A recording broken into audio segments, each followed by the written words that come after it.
아버님, 어머님, 혹시 지난달 가스비 고지서 받아보시고 깜짝 놀라신 적 있으시죠? 아니, 작년하고 똑같이 보일러 틀었는데 왜 이렇게 많이 나왔지? 이렇게 고개를 갸웃거리신 분들 정말 많으실 겁니다. 보일러 새로 바꾼 지 얼마 안 됐는데도 난방비가 오히려 더 나와서 속상하신 분들도 계시고요. 사실 이게 보일러 문제가 아닙니다. 우리가 모르고 있던 아주 작은 버튼 하나, 설정 하나 때문에 난방비가 2배, 3배로 새어나가고 있었던 겁니다. 그런데 말이죠. 이 문제를 해결할 수 있는 아주 간단한 방법이 있습니다. 보일러 조절기에 있는 버튼 몇 개만 제대로 이해하시면 이번 겨울 난방비 고지서 숫자가 확 달라질 수 있어요. 그래서 오늘은 보일러 버튼 하나로 난방비를 절반으로 줄이는 방법에 대해 이야기해 보겠습니다. 이 영상을 끝까지 보시면 99%의 사람들이 모르고 있는 보일러 설정의 비밀과 함께 당장 오늘부터 실천할 수 있는 돈 버는 난방 비법을 모두 알게 되실 겁니다. 아, 그리고요. 구독과 좋아요는 무료입니다. 여러분의 클릭 한 번이 저에게 큰 힘이 되고 더 좋은 정보를 전해드릴 수 있는 원동력이 됩니다. 아직 구독 안 하신 분들은 지금 바로 눌러주세요. 자, 그럼 본격적으로 시작하겠습니다. 여러분, 보일러 조절기 한번 보신 적 있으시죠? 거기에 보면 실내라고 적힌 버튼하고 온돌이라고 적힌 버튼이 있습니다. 이 2개, 그냥 아무거나 누르고 계시진 않으셨나요? 솔직히 말씀드리면요. 이 버튼 하나 잘못 누르셔서 작년 겨울에만 수십만 원을 길바닥에 버리신 분들이 정말 많습니다. 제가 얼마 전에 이웃에 사시는 김순자 어머님 댁에 방문한 적이 있어요. 어머님께서 그러시더라고요. 아이고, 박 선생. 나는 보일러를 새로 바꿨는데도 난방비가 더 나와. 이게 뭐가 잘못된 건지 모르겠어. 그래서 제가 보일러 조절기를 확인해 봤더니 실내 버튼에 불이 들어와 있는 거예요. 그런데 조절기가 어디 붙어 있었냐면 창문 바로 옆 외벽에 달려 있었습니다. 아버님, 어머님, 이게 왜 문제인지 아시겠어요? 실내 모드는 조절기에 달린 작은 센서가 주변 공기 온도를 재서 보일러를 켜고 끄는 방식입니다. 희망 온도를 23도로 맞춰두면 센서 주변 공기가 23도가 될 때까지 보일러가 돌아가는 거죠. 그런데 김순자 어머님 댁처럼 조절기가 창문 옆 찬벽에 붙어 있으면 어떻게 될까요? 방 안은 이미 후끈후끈 따뜻한데 조절기 혼자서 아이고 춥다 추워 하면서 보일러를 계속 돌리는 겁니다. 센서가 있는 곳만 차가우니까 보일러가 쉴 틈 없이 가동되는 거예요. 반대로 햇빛이 잘 드는 거실 벽에 조절기가 있으면요. 방바닥은 얼음장 같은데 센서 주변만 따뜻해서 보일러가 금방 꺼져버립니다. 분명히 보일러 켰는데 왜 이렇게 춥지? 하면서 온도를 더 높이게 되고 결국 난방비만 오르는 악순환이 반복되는 거죠. 그래서 제가 김순자 어머님께 말씀드렸습니다. 어머님, 실내 모드 말고 온돌 모드로 바꾸세요. 온돌 모드는 공기 온도가 아니라 방바닥 아래 배관을 흐르는 난방수 온도를 기준으로 작동합니다. 쉽게 말해서 공기를 데우는 게 아니라 바닥 자체를 따뜻하게 유지하는 방식이에요. 뜨끈한 구들장을 생각하시면 됩니다. 한번 달궈진 구들은 불을 꺼도 오랫동안 따뜻하잖아요. 공기는 금방 차가워지지만 한번 달궈진 바닥은 쉽게 식지 않는 원리와 같습니다. 김순자 어머님이 온돌 모드로 바꾸시고 한 달 뒤에 전화가 왔어요. 박 선생, 가스비가 15만 원이나 줄었어. 이게 뭐야, 버튼 하나 바꿨을 뿐인데. 정말이지, 버튼 하나의 차이가 이렇게 큽니다. 아버님, 어머님, 지금 바로 보일러 조절기 확인해 보세요. 혹시 실내 글자에 불이 들어와 있지 않으신가요? 특히 지은 지 10년 넘은 집이시거나 아파트가 아니라 단독주택이나 빌라에 사시거나 창가에 서면 어딘가 모르게 서늘한 기운이 느껴지신다면요. 당장 온돌 버튼을 누르십시오. 그것만으로도 이번 달 가스비가 달라집니다. 자, 이제 2번째 이야기입니다. 이건 정말 많은 분들이 완전히 반대로 알고 계신 건데요. 바로 예약 모드에 대한 이야기입니다. 혹시 예약 버튼을 3시간으로 맞춰두면 3시간 뒤에 보일러가 켜지는 걸로 알고 계시지 않으셨나요? 그렇게 알고 계셨다면 아이고, 난방비를 아낄 수 있는 최고의 무기를 완전히 잘못 사용하고 계셨던 겁니다. 보일러의 예약 모드는 몇 시간 뒤에 켜져라라는 뜻이 절대 아니에요. 몇 시간 간격으로 잠깐씩 켜져서 집이 너무 차갑게 식는 걸 막아줘라라는 뜻입니다. 이걸 쉽게 설명해 드릴게요. 큰 솥에 끓인 곰탕을 생각해 보세요. 곰탕을 먹고 나서 불을 완전히 꺼버리면 다음에 먹을 때 차가운 곰탕을 처음부터 다시 팔팔 끓여야 하잖아요. 시간도 오래 걸리고 가스도 많이 들어요. 하지만 약한 불로 계속 온기를 유지해두면요. 언제든 바로 따뜻하게 먹을 수 있고 가스도 훨씬 적게 듭니다. 보일러 예약 모드가 바로 이 약한 불 역할을 하는 겁니다. 얼마 전에 제가 만난 박영수 어르신 이야기를 해드릴게요. 박영수 어르신은 맞벌이 하시는 아들네 집에 사시는데 며느리가 아침에 출근하면서 보일러를 완전히 끄고 나간대요. 그리고 저녁에 퇴근해서 꽁꽁 언집을 데우느라 밤새 보일러를 최고 온도로 돌리는 거예요. 막 어르신이 그러시더라고요. 옆집은 하루 종일 사람이 있는데도 난방비가 20만 원이 안 나온다는데 우리 집은 왜 30만 원이 훌쩍 넘는지 모르겠어. 제가 말씀드렸죠. 어르신, 며느리한테 얘기하세요. 아침에 외출하실 때 보일러 완전히 끄지 말고 4시간 예약으로 설정해두고 나가라고요. 한 달 뒤에 박 어르신이 엄청 좋아하시면서 전화 오셨어요. 야, 정말 되네. 난방비가 22만 원으로 뚝 떨어졌어. 게다가 퇴근하고 집에 들어가면 훈기가 남아있어서 금방 따뜻해진다고 며느리가 더 좋아해. 이게 바로 예약 모드의 진짜 힘입니다. 아버님, 어머님 외출하실 때 보일러 완전히 끄시는 분들 많으시죠? 괜찮습니다. 이제부터라도 바꾸시면 돼요. 오늘부터는 외출하실 때 2시간 또는 3시간 예약 버튼을 꼭 눌러보세요. 여기서 잠깐 아버님, 어머님. 저도 이렇게 좋은 정보를 계속 전해드리려면 여러분의 응원이 꼭 필요합니다. 아직 구독 안 하신 분들은 지금 구독 버튼 눌러주시고요. 좋아요도 꼭 눌러주세요. 알림 설정까지 해두시면 앞으로 놓치시면 안 되는 중요한 정보들 절대 놓치지 않으실 거예요. 자, 이제 세 번째입니다. 이건 정말 중요한데요. 바로 외출 모드에 대한 이야기입니다. 혹시 짧게 장 보러 가실 때나 잠깐 외출하실 때 습관적으로 외출 버튼 누르시나요?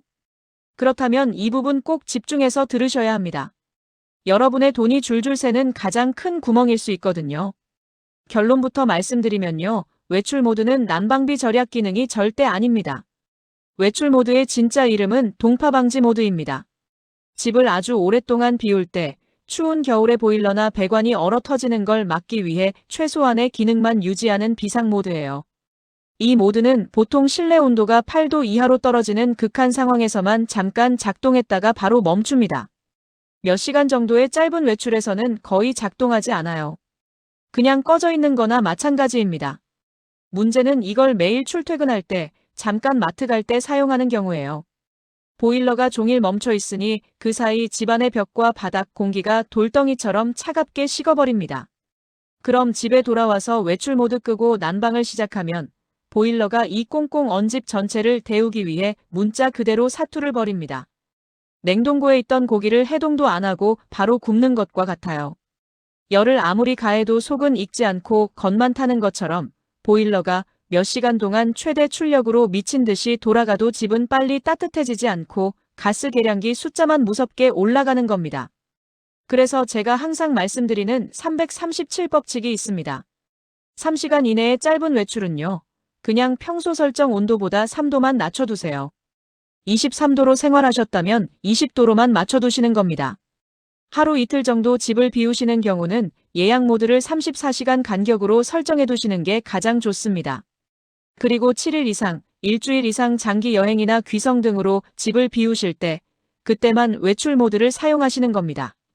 이 원칙만 기억하셔도 외출 한번 했다가 수만 원의 가스비를 더 내는 억울한 일은 절대 없으실 거예요. 자, 이제 네 번째입니다. 이건 정말 간단한데 효과는 엄청난 비법이에요. 바로 온수 온도 설정입니다. 대부분의 가정에서 뜨거운 물이 잘 안 나올까봐 온수 온도를 늘 고온으로 맞춰두고 사용하십니다. 혹시 여러분도 그러시지 않나요? 만약 그렇다면요. 여러분은 끓는 물을 다시 식혀서 마시는 것처럼 불필요한 가스를 매일 태우고 계신 겁니다. 생각해보세요. 온수 온도를 60도, 70도 같은 고온으로 설정하면 보일러는 그 온도를 만들기 위해 열심히 가스를 태우며 물을 팔팔 끓입니다. 그런데 막상 우리가 샤워를 하거나 설거지를 할 때 그 뜨거운 물을 그대로 쓰나요? 아니죠. 너무 뜨거워서 깜짝 놀라며 수도꼭지를 찬물 쪽으로 돌려 물을 섞어서 쓰잖아요. 결국 보일러는 온 힘을 다해 물을 데우고 우리는 그걸 다시 찬물로 식혀서 쓰는 아주 비효율적인 행동을 반복하는 셈입니다. 말 그대로 연료의 절반을 허공에 날려버리는 거예요. 제가 권장하는 가장 효율적인 온수 온도 알려드릴게요. 겨울철에는 42도에서 45도 사이. 이 정도면 충분히 따뜻하게 샤워하실 수 있습니다. 봄, 가을에는 40도 정도, 여름철에는 35도 정도로만 맞춰도 설거지나 간단한 샤워에 전혀 문제 없어요. 만약 조절기에 숫자가 없고 저, 중, 고로만 되어 있다면 무조건 중에 맞추시면 됩니다. 온수 온도를 10도만 낮춰도 가스량을 최대 20%까지 줄일 수 있다는 사실 꼭 기억하세요. 자, 이제 보일러 설정 이야기는 마무리하고요. 보일러 아무리 효율적으로 돌려도 만들어진 열이 밖으로 술술 새어나가면 아무 소용없겠죠. 밑 빠진 독에 물 붓기입니다. 놀랍게도 우리 집에서 빠져나가는 열의 40%는 창문을 통해 손실된다고 합니다. 그래서 저는 보일러 바꾸기 전에 창문부터 손보라고 늘 말씀드립니다. 가장 손쉽고 효과적인 방법은 바로 뽁뽁이, 단열 시트를 붙이는 겁니다. 보기 싫다고 안 붙이시는 분들 많은데요. 뽁뽁이의 공기층은 외부에 찬 공기를 막아주고 내부에 따뜻한 공기가 빠져나가는 것을 막아서 실내 온도를 23도까지 높여주는 엄청난 효과가 있습니다. 난방비를 20% 가까이 절약해주는데 미관 때문에 수십만 원을 더 내실 건가요? 뽁뽁이와 함께 밤에는 두꺼운 암막 커튼을 쳐주는 것도 매우 중요합니다. 커튼은 그 자체로 하나의 단열층 역할을 해서 창문에서 들어오는 한기를 막아주는 외투와 같습니다. 바닥에는 카펫이나 러그를 깔아두면 한번 데워진 바닥의 온기가 공기 중으로 쉽게 빼앗기지 않도록 꽉 잡아주는 역할을 해요. 그리고 또 하나 중요한 게 있습니다. 바로 습도예요. 겨울철 난방의 성패는 습도 관리에 달려있다고 해도 과언이 아닙니다. 왜 그럴까요? 건조한 공기보다 촉촉한 공기가 열을 훨씬 더 잘 머금고 있기 때문입니다. 똑같은 온도의 찜질방에 가도 바싹 마른 건식 사우나보다 증기가 자욱한 습식 사우나가 훨씬 더 뜨겁고 땀이 잘 나는 것 경험해 보셨죠? 바로 그 원리입니다.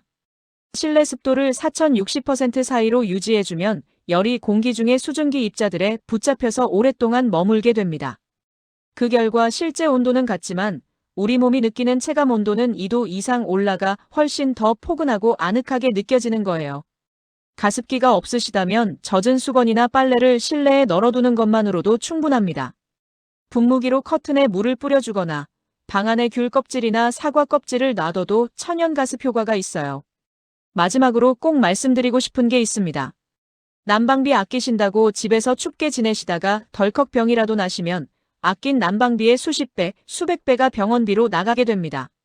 가장 현명한 절약은 건강을 지키는 절약이에요. 특히 우리 어르신들은 젊은 사람들에 비해 추위에 약하시고 저체온증 위험도 훨씬 높습니다. 그래서 저는 내복을 입는 것을 전제로 실내 온도를 2022도 사이로 유지하시라고 강력히 권장합니다. 내복이나 얇은 옷을 하나 껴입는 것만으로도 체감 온도가 35도까지 올라가는 효과가 있어요. 내복 하나가 보일러 설정 5도와 맞먹는 셈입니다. 수면 양말을 신고 가벼운 카디건을 걸치는 것, 무릎 담요로 무릎을 덮는 습관. 이것이 바로 돈 안 드는 최고의 난방법입니다. 그리고 마지막으로 많은 분들이 몰라서 놓치고 계신 에너지 바우처 제도 알려드릴게요. 정부에서는 소득이 낮은 취약계층을 위해서 전기, 도시가스, 지역난방, 등유, 연탄 등을 구입할 수 있는 현금처럼 쓸 수 있는 이용권 에너지 바우처를 지원하고 있습니다. 2025년 기준으로 1인 가구는 연간 약 29만 5천 원, 2인 가구는 약 40만 7천 원이라는 결코 적지 않은 금액을 지원받을 수 있어요. 지원 대상은 기초생활수급자이면서 가구 구성원 중에 만 65세 이상 노인이나 영유아, 장애인, 중증 질환자 등이 포함된 경우입니다. 해당되시는 분들은 꼭 신청하셔서 혜택 받으시기 바랍니다. 아버님, 어머님, 오늘 영상 어떠셨나요? 보일러 버튼 몇 개만 제대로 설정해도 그리고 간단한 생활 습관 몇 가지만 바꿔도 이번 겨울 난방비가 확 달라질 수 있다는 거 이제 아셨죠? 오늘 알려드린 내용 정리해 드릴게요. 첫째, 실내 모드 대신 온돌 모드를 사용하세요. 둘째, 예약 모드를 활용해서 바닥이 완전히 식는 걸 막으세요. 셋째, 외출 모드는 일주일 이상 장기 외출 때만 사용하세요. 넷째, 온수 온도는 겨울철 4245도로 낮추세요. 5째, 뽁뽁이와 커튼으로 열 손실을 막고 습도를 유지하세요. 6째, 내복을 입고 건강하게 따뜻한 겨울 보내세요. 오늘 영상이 도움이 되셨다면 좋아요와 구독 꼭 눌러주시고요. 주변에 난방비 걱정하시는 친구분들, 지인분들께도 꼭 공유해주세요. 작은 정보 하나가 누군가에게는 큰 도움이 될 수 있습니다. 그리고 지금 이 영상을 어디서 보고 계신지 댓글로 남겨주세요. 서울, 부산, 대구, 광주, 강원도, 제주도 어디든 좋습니다. 댓글로 남겨주시면 다음에 인사드릴 때 여러분의 지역도 함께 기억하겠습니다. 여러분의 댓글 하나하나가 앞으로 더 좋은 영상을 만드는데 큰 힘이 됩니다. 늘 여러분의 따뜻하고 알뜰한 겨울을 응원합니다. 감사합니다.